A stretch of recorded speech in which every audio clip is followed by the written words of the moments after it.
So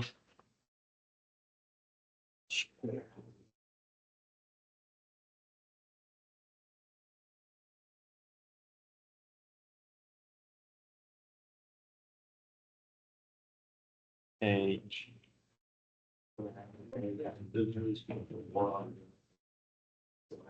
page 3.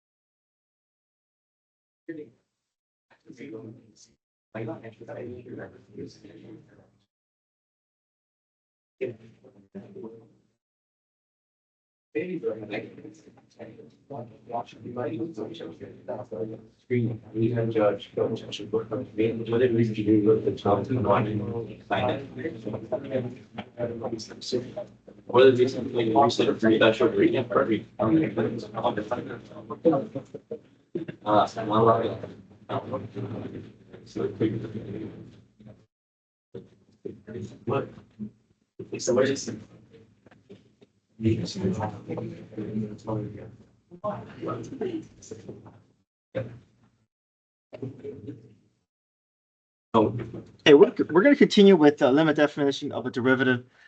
So we stopped off where we were in the middle of getting to build a slope formula for a curve that is ever changing. So we know that this f of x plus h minus f of x over h is just a slope formula in function notation. Change in y, we're changing x. So we take our root x and put it into get it out of function notation. And then we treat a limit problem just like with real numbers. We always do direct substitution first. And in this case, it's going to be multiplying by the conjugate.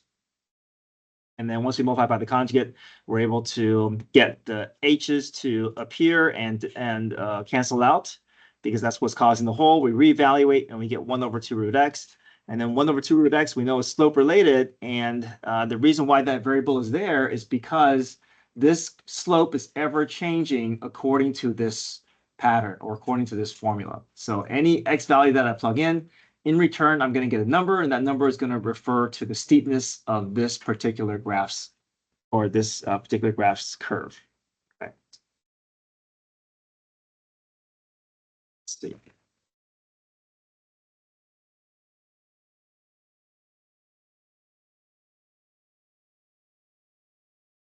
So we have our slope formula, we have our order pair, or our function. We can find our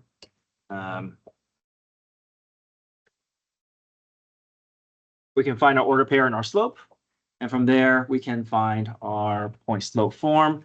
And if f of x is root x, then f of 2 is going to be root 2. If f prime of x is 1 over 2 root x, then f prime of 2 is going to be 1 over 2 root 2. So this tells us the location of a point on the line. This tells us the steepness of that tangent line, and we just put it into point slope form. And essentially what we're coming up with is we're creating the tangent line equation that is skimming the surface of the graph at this point.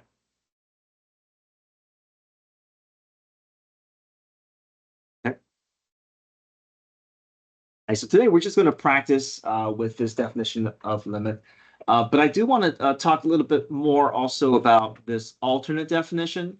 The alternate definition is what you see up here, right? So the distinction between these are both going to get you to the slope.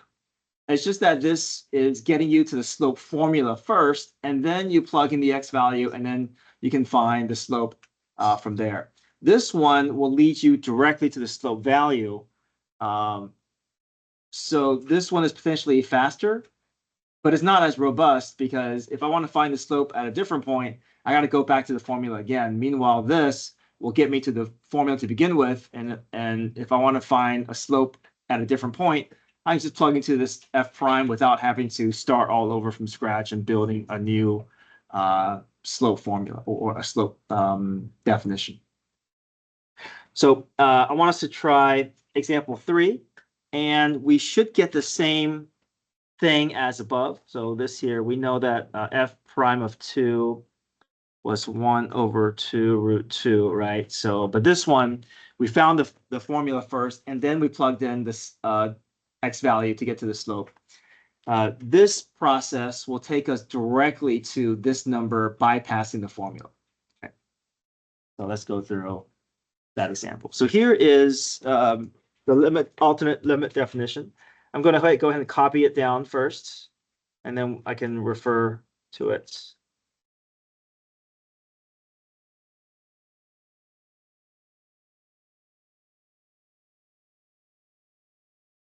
Now this one, I think, is a little bit easier to see that slope formula kind of built into it. You got that change in y over change in x. So there's a lot of variables going on here. So I think the first thing that I want us to do, if you're working with this definition, is go ahead and replace the c value. I'm going to underline the c value. That's what I want us to replace first. Everything will become a little bit more concrete once we get those c's replaced. And the c value is going to be whatever point you want to find the slope at. So in this case, our c value is what? 2. Yeah. So start there. We're going to rewrite the entire definition and then just replace c with 2.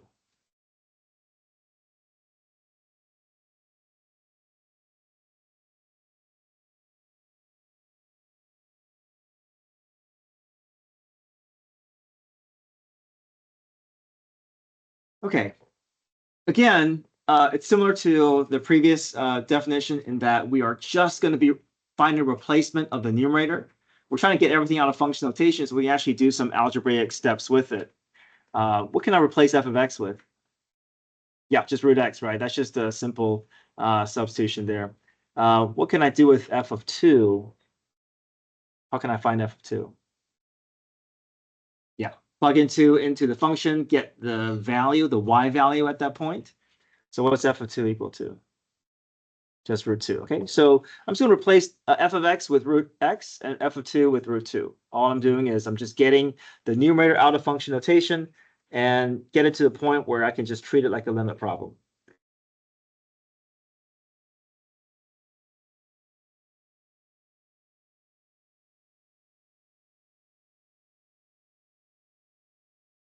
So now everything is in out of function notation. We can treat it like a limit problem.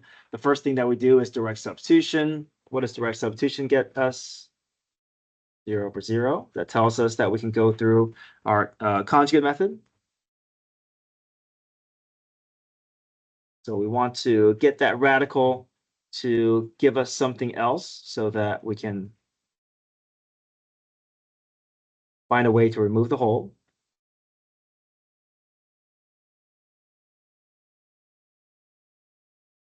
So the conjugate of the numerator is root x plus root 2.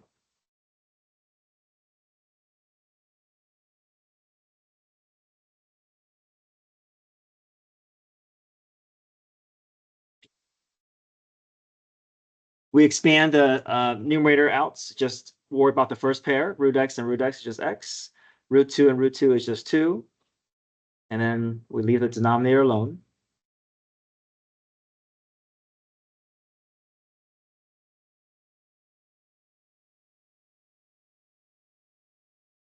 And we see the cause of the whole here, x minus 2. They cancel out. Replace the numerator with 1. We reevaluate our limit. What do we get? Yeah, 1 over root 2 plus root 2, which is 1 over 2 root 2. And then f prime of 2 is equal to 1 over 2 root 2. The exact same thing as we got using the general limit definition. But this one bypasses the formula, takes us directly to the numeric value. Again, the definition will get you down to something in terms of a variable, and then you can adapt it to any other point. But this one, potentially faster, but then also it's less robust. If we want to find f prime of 3, I got to go back and start from scratch if I want to use the alternate definition. All in all, though, we're not going to see a whole lot of this after we get past this unit, but sometimes AP exam can design their multiple choice question in a way that references these limit definition. So we can talk about that when we get to it. But right now, we just need to see that there is that connection between slope and derivatives, and that's really the main thing that I want us to get out of this. And also practicing with, reviewing limits and function notation. Okay. Okay, so we're going to practice this mainly today. But let me have a couple of other definitions that I want to go over. This is the idea called differentiability. So differentiability, in order for a function to be differentiable, so differentiable means a smooth curve. It also means that a slope exists everywhere.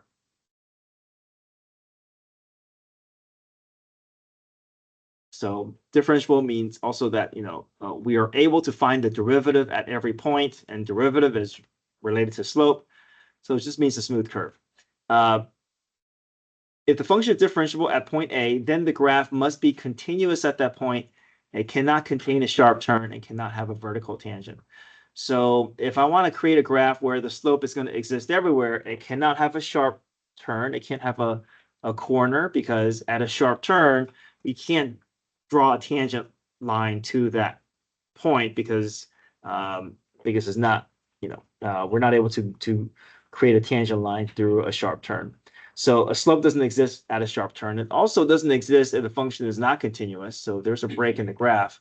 The slope doesn't exist and therefore not differentiable. And also vertical tangents.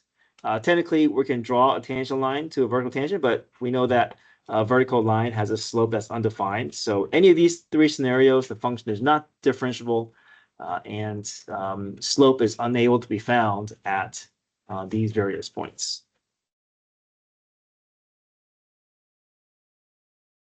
So we can specify that as f prime of A does not exist for each of these scenarios. And then that prime again means the slope at that particular point does not exist.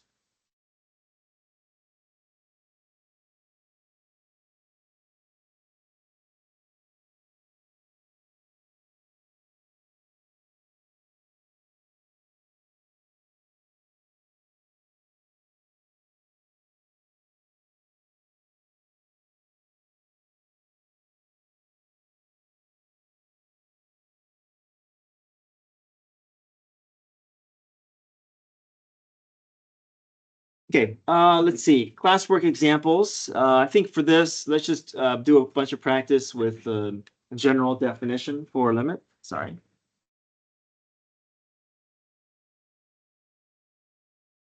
So let me again start you off with number one. I'll work through number one and then have you guys try 2, 3, and 4. Okay. So first things first, we know that we have to build our f of x plus h. Again, f of x plus h just means you're taking every x in your original function, and then you're removing the x, and in place of the x, you're putting your new argument x plus h. I'm just going to build that out first.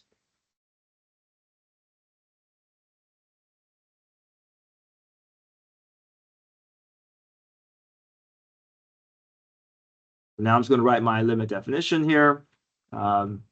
Replace my f of x plus h with 7 minus 6x plus h. Replace the f of x with 7 minus 6x. And then it just turns into a limit problem. We know there's going to be a hole, direct substitution, 0 over 0, reevaluate. Then we can get to our slope, which in this case will be a derivative formula.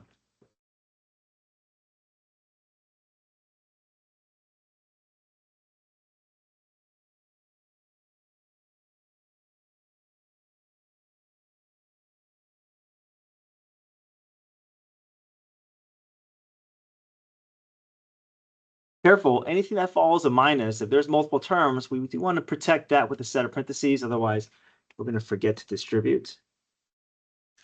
So this is my f of x plus h minus f of x all over h. If you plug in 0, you do get 0 over 0. You know that there's going to be a hole. So we're going to find the h, remove it, and then reevaluate.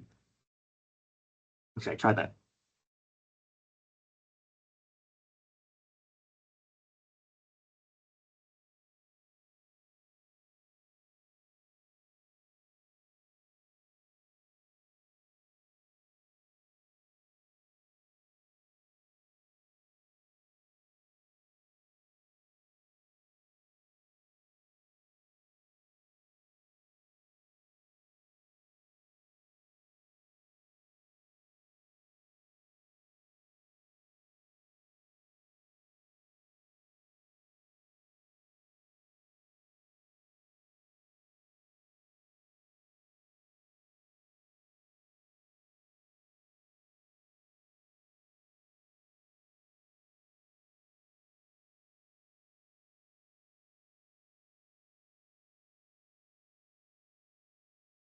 almost everything goes away in the numerator. We can clearly see there's a matching pair of h's.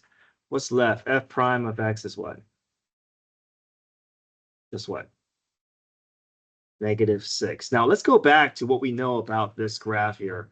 What does this graph look like? It's just a what? Linear graph. What's the slope of this line?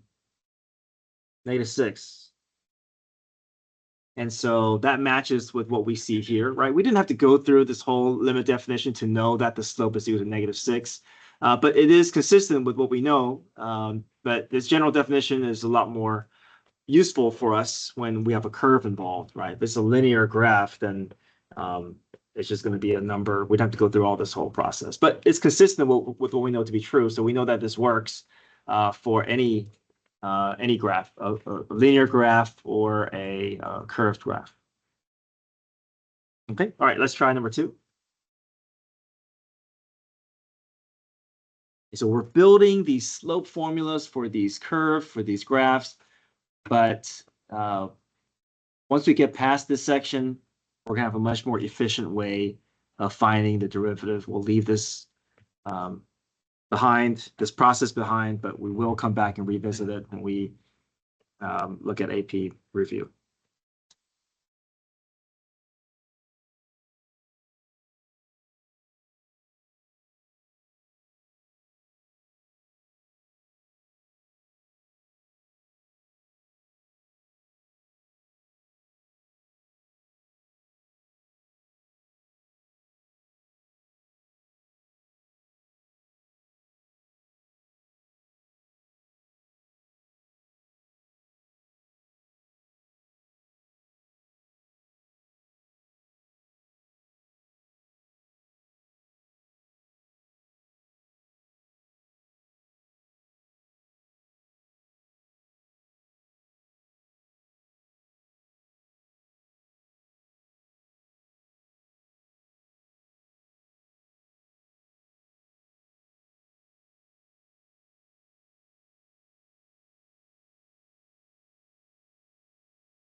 We're going to get all the way down to 10x minus 1 for number 2. So what that tells us is that the way that this 5x squared minus x, in terms of how the slope is changing at every point, is according to this pattern. So any x value that I plug in will get me a number, and that number is going to correspond directly with the steepness of this curve at that particular point.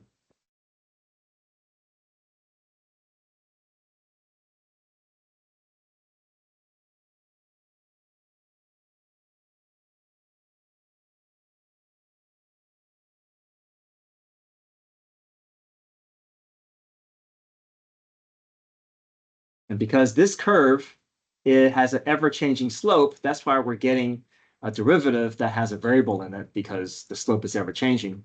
Meanwhile, if I have a line to begin with, my slope is never changing, so that's why I'm getting a derivative that is just a constant, since that slope is never changing across that line.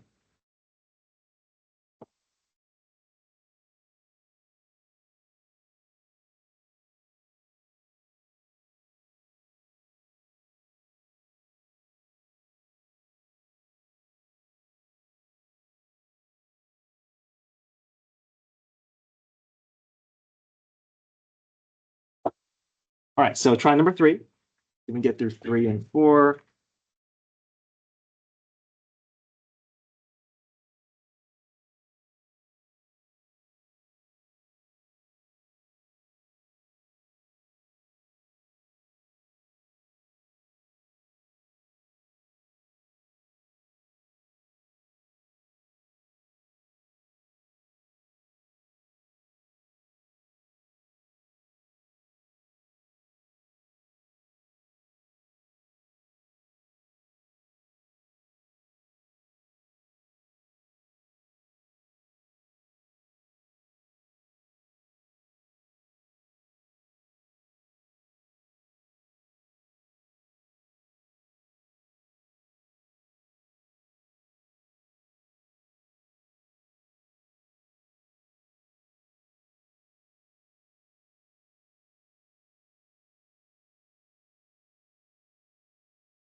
After we get all the numerator out of function notation, we evaluate the limit, we get 0 over 0, and then we jump into our conjugate method, multiply numerator and denominator by the conjugate of the numerator.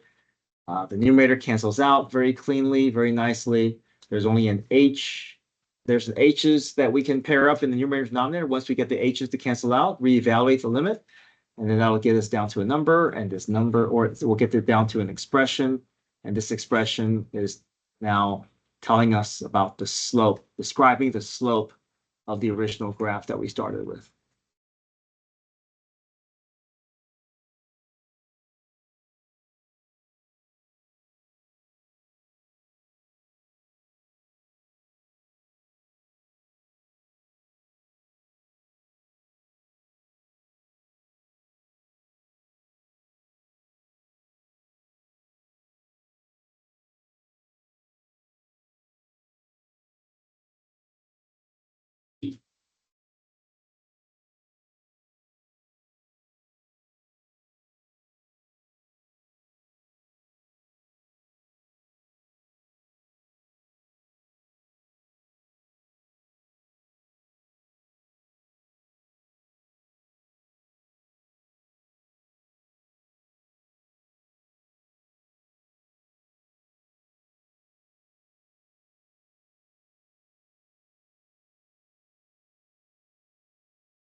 Okay, next up, number 4.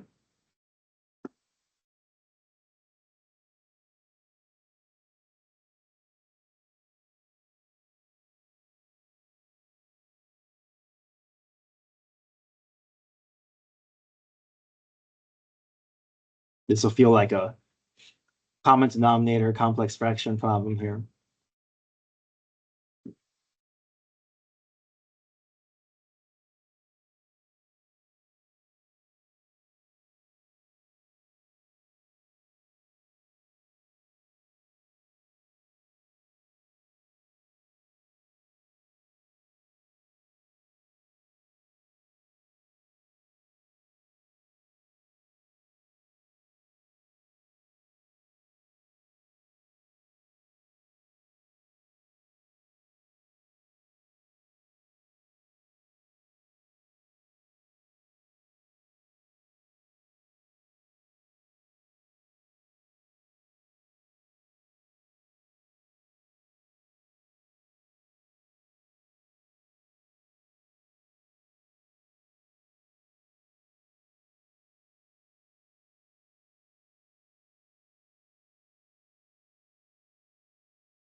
Okay, any questions?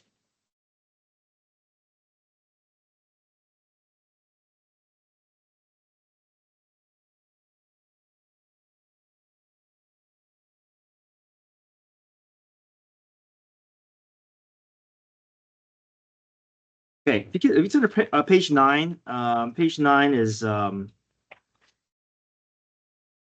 your homework is going to come from 2.2, and I think page 8 is showing your textbook problems.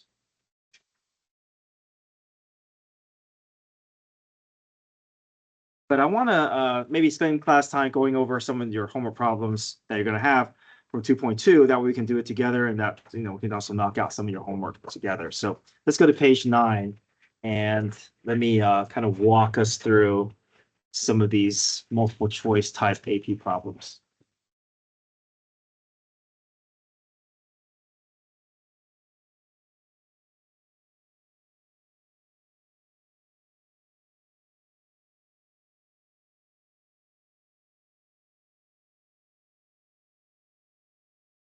Let me see.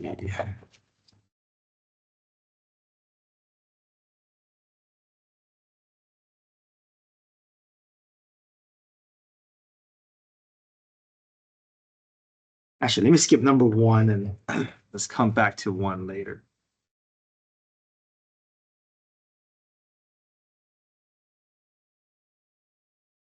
Okay, number 2. It says the graph of a function, so we're on page 9. The graph of a function is given below, consists of 3 line segments. Find the limit as h approaches 0 of f of 3 plus h minus f of 3 over h. We know this notation is slope related. This looks like the limit definition of a derivative. So I want to kind of piece things together in terms of, what is this doing? What is this telling us? So here's the limit definition of derivative. Let me write it out next to it so we can use it for comparison purposes.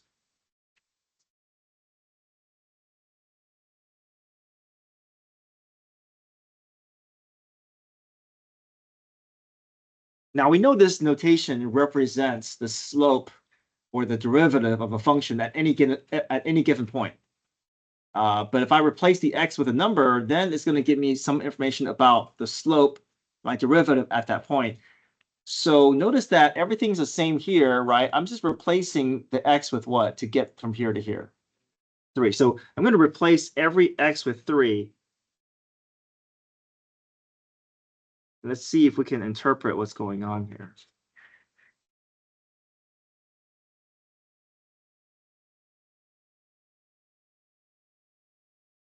Now, even though we can't really clean all this up down to a derivative, but we do know that if this represents the derivative of a curve at any point, then this represents the slope of a curve where?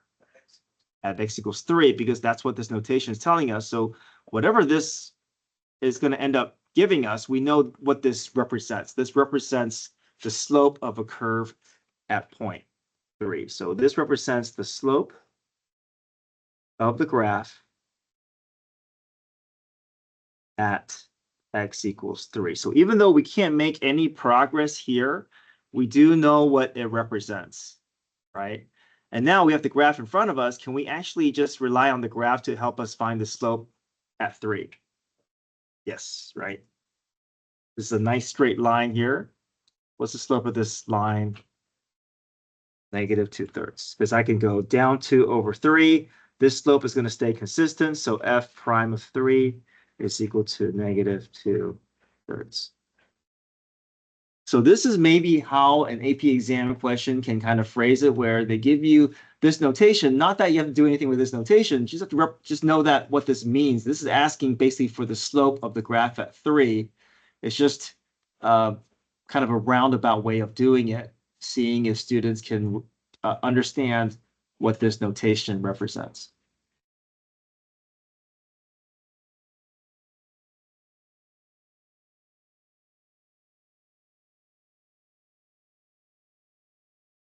Number 3, we see statements about continuity. We see a piecewise function. I'm just going to step through continuity conditions, see what happens with this, and then see if I can use my result from continuity condition to determine which of these are true. Okay, so I'm just going to step through continuity conditions here.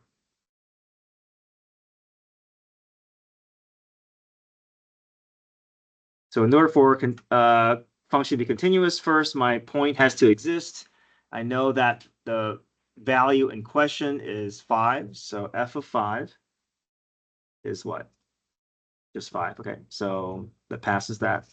Second condition, does a limit exist? We know that sometimes we have to rely on one side of the limit if there's a less than and greater than, but we know all the less than, greater than, 5 to the left of 5 to the right of 5 is all contained within this first piecewise. So all we need is one limit statement.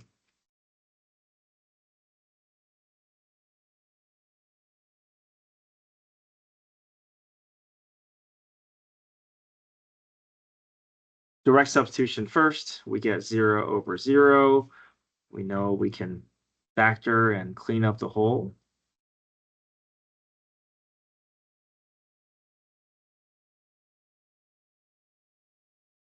Reevaluate, what's our limit? 10. Third condition, is third condition going to pass? No, the whole is at 10, the point is elsewhere.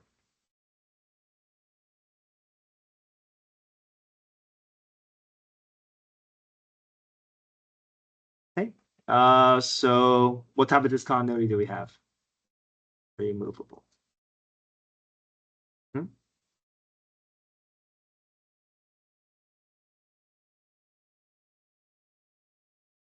So maybe the graph looks something like this, right? 5.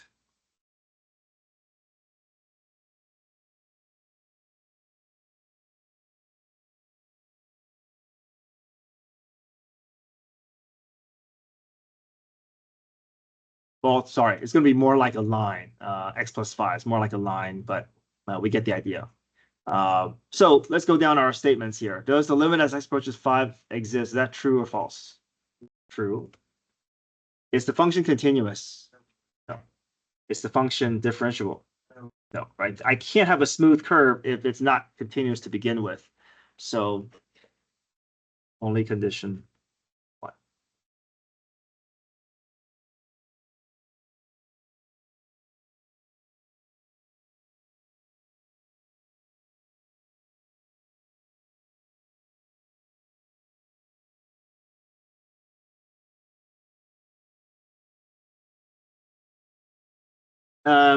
Page 10, number 4. This is let's read this problem.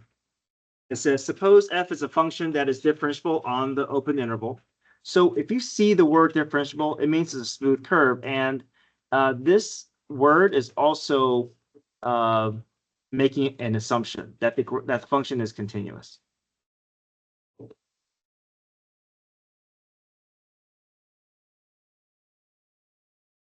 So sometimes you may see a situation where they say continuous and differentiable, that it's a connected graph and it's a smooth curve. But sometimes they may just leave out continuous entirely and just use the word differentiable because one kind of presupposes the other. So instead of saying two things, they just say the more restrictive one, and then we just know that, okay, it's continuous and differentiable, it's connected, and it's a smooth curve. But they're able to say that without having to use the word continuous. So f of 0 equals 3, f of 2 equals -3, f of 7 equals 3. We have all these ordered pairs here. It says, which of the following is true? That the function has at least 2 zeros, meaning that there's at least 2 x-intercepts. Function is continuous on the closed interval from -1 to 7. And then for some c value, that's x basically, we can guarantee that there is a y value of -2 somewhere on the interval from 0 to 7. So these are really kind of applications of intermediate value theorem. And if I see a problem like this on the AP exam, typically I like to graph it. I want to see visually. I think it helps a lot just to have something visual to look at. So sketch out what this graph could look like given these order pairs, right? And the fact that you got to connect all these order pairs together.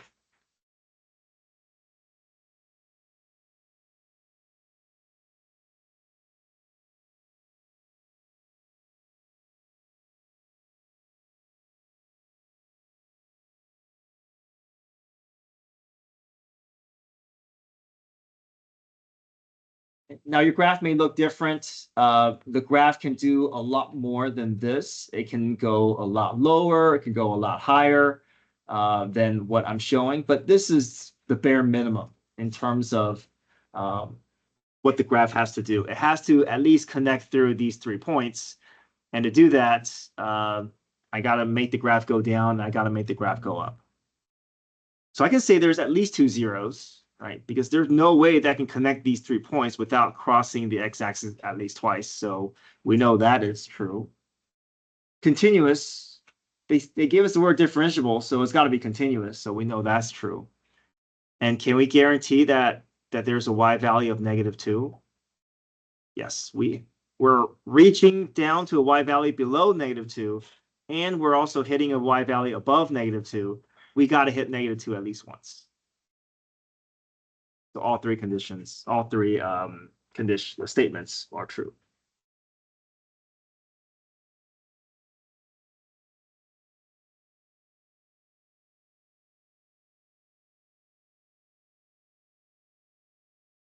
Number 5, f of x equals absolute value of x. So this is what absolute value of x looks like.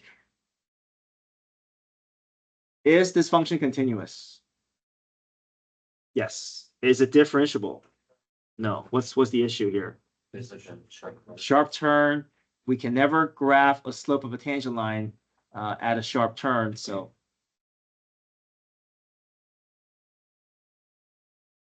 only 1 and 3. And then we know there's the order pair 0, 0. So we know that's true.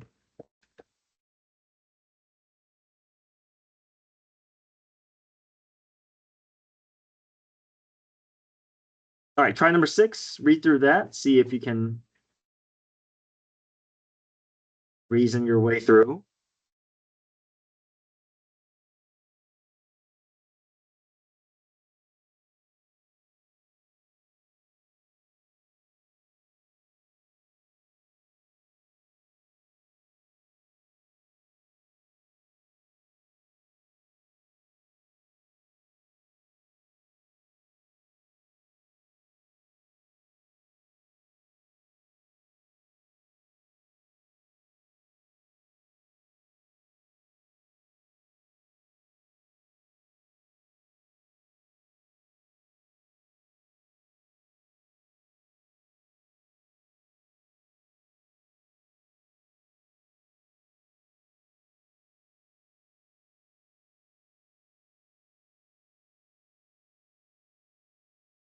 Points of inflection could be a sharp turn, but typically it's not.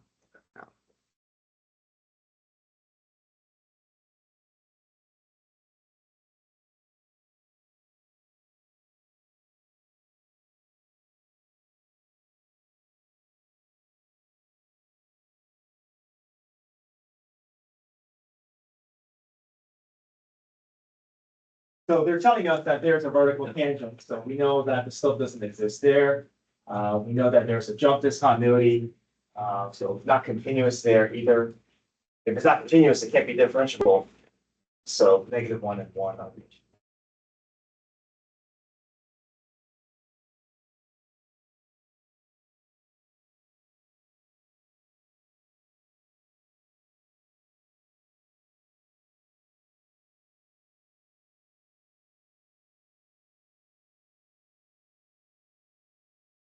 Okay, let's go for another 5 minutes here.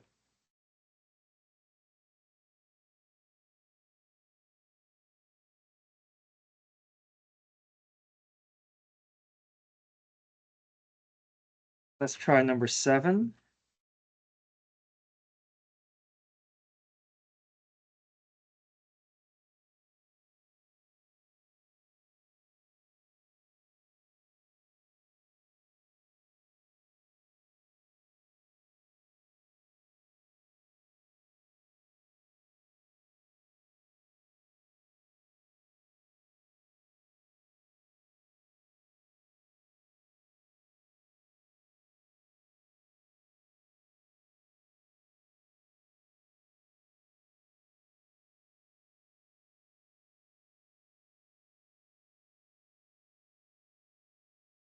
Okay, let's do 7 and 11. Okay, so page 11 and page 12. We'll do part number 7 and 11.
This is an abstract notation, right? But is there a way that we can say this? What is this saying, telling us? Good. Yeah, so it tells us that we know this referring to x value. We know this is referring to slope or derivative. So we can say the derivative at x equals 1 is -3. So at 1, there's a steepness of -3 on the curve.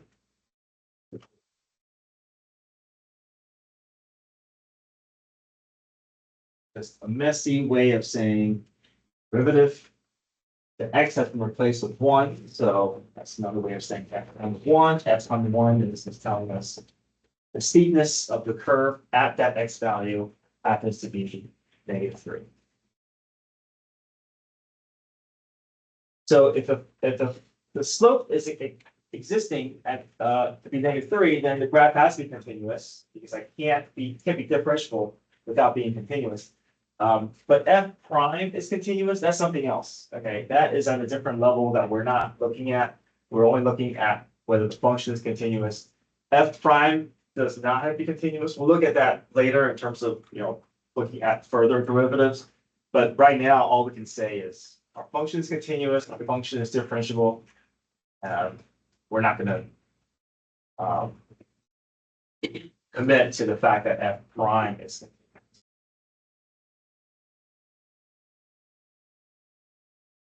Okay, one more. Page.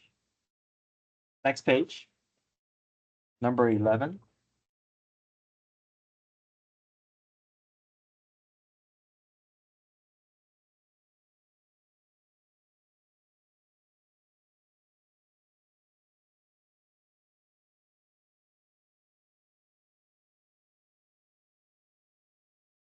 A rod of length 12 centimeters is heated at one end.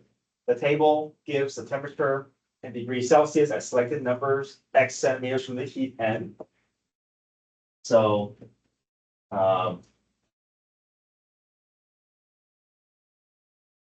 0, the temperature, the closer that we are to the source of the heat, the higher the temperature it is. So the further away that we are, the more the temperature is going to drop. So part A says use the table to approximate T prime of 8. So T prime of 8 is asking for C prime, that means derivative, that means slope, that means rate of change. So all those words are kind of connected. So slope, rate of change. If I want to approximate the rate of change at T equals 8, we know we can't find the exact steepness, but what order of pairs would you want to choose if you were trying to make the best possible approximation? Take the closest point to your source. So we're going to do change in temperature over the change in distance. That'll give us T prime or an approximation of T prime of 8, which the unit of measure will be temperature per centimeter. Or change in degrees over centimeters. So this tells us that at T equals 8, the temperature is decreasing at a rate of 3 centimeters per meter, or per centimeters, 8 centimeters away from one end of from the heated end. And then to interpret, T prime beta is simply the rate of change of temperature per centimeters from one end when X is 8 centimeters. Okay, so we got through a good portion of your homework. The rest you can pick out from the calendar, and then I will check that on Monday, and then we can move on to power rule and leave the definition behind. Okay, all right, complete your phones.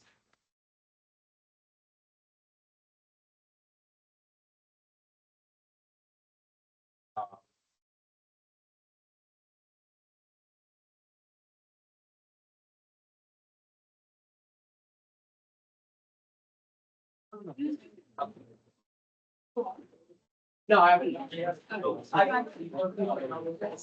Oh, we believe it. Some of my. That's. And I've got a. That's kind of crazy.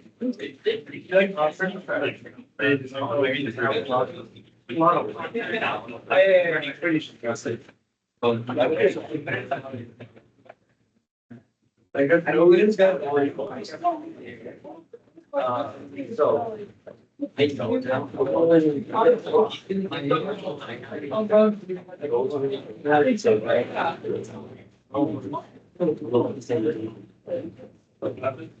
No, we definitely had it like.